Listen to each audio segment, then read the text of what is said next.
ಕಾರ್ಗಿಲ್ ವಿಜಯದ ಸಂಕೇತವಾಗಿ ಭಾರತೀಯ ಸೇನಾಪಡೆಗಳ ಯೋಧರು ಹಾಗೂ ಎನ್ಸಿಸಿ ಕೆಡೆಟ್ಗಳು ಕೈಗೊಂಡಿರುವ ಶೌರ್ಯ ವಿಜಯ ಯಾತ್ರೆ ಬೈಕ್ ರ್ಯಾಲಿಗೆ ರಕ್ಷಣಾ ಸಚಿವ ರಾಜನಾಥ್ ಸಿಂಗ್ ದೆಹಲಿಯ ರಾಷ್ಟ್ರೀಯ ಸಮರ ಸ್ಮಾರಕದಿಂದ ಇಂದು ಚಾಲನೆ ನೀಡಿದರು.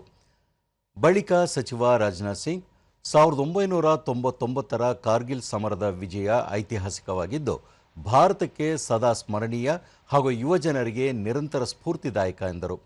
ಸುಮಾರು 20,000 ಅಡಿ ಎತ್ತರ ಪ್ರದೇಶದ -30 ಡಿಗ್ರಿ ತಾಪಮಾನದ ಕಡಿಮೆ ಆಮ್ಲಜನಕ ಪ್ರದೇಶದ ಅತ್ಯಂತ ಪ್ರತಿಕೂಲ ಮತ್ತು ದುರ್ಗಮ ಪ್ರದೇಶದಲ್ಲಿ ಭಾರತೀಯ ಯೋಧರು ಅದಮ್ಯ ಸಾಹಸ, ಶೌರ್ಯ, ಬಲಿದಾನದ ಮೂಲಕ ದೊರಕಿಸಿಕೊಟ್ಟ ಈ ವಿಜಯ ದೇಶದ ಇತಿಹಾಸದಲ್ಲಿ ಮಹತ್ವದ ಅಧ್ಯಾಯ ಎಂದರು.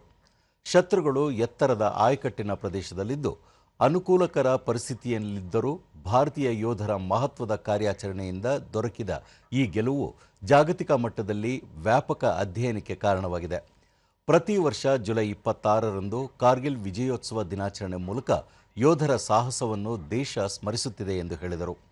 ಈ ವಿಜಯದ ನೆನಪಿನಲ್ಲಿ ಯೋಧರು ಕೈಗೊಂಡಿರುವ ಒಂದು ಯಾತ್ರೆ ಧ್ಯೇಯ ವಾಕ್ಯದ ಈ ಬೈಕ್ ರ್ಯಾಲಿ ಯುವಜನರಿಗೆ ಹೊಸ ಉತ್ಸಾಹ ತುಂಬಲಿದೆ ಎಂದರು.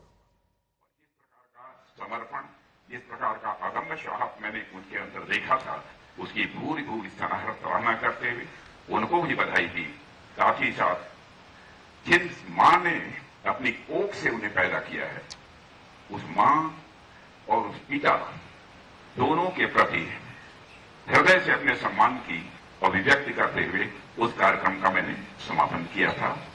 इन्हीं शब्दों के साथ मैं पुनः आप सभी को अपनी हार्दिक शुभकामनाएं देता हूं और आयोजकों को पुनः बधाई देते हुए मैं अपना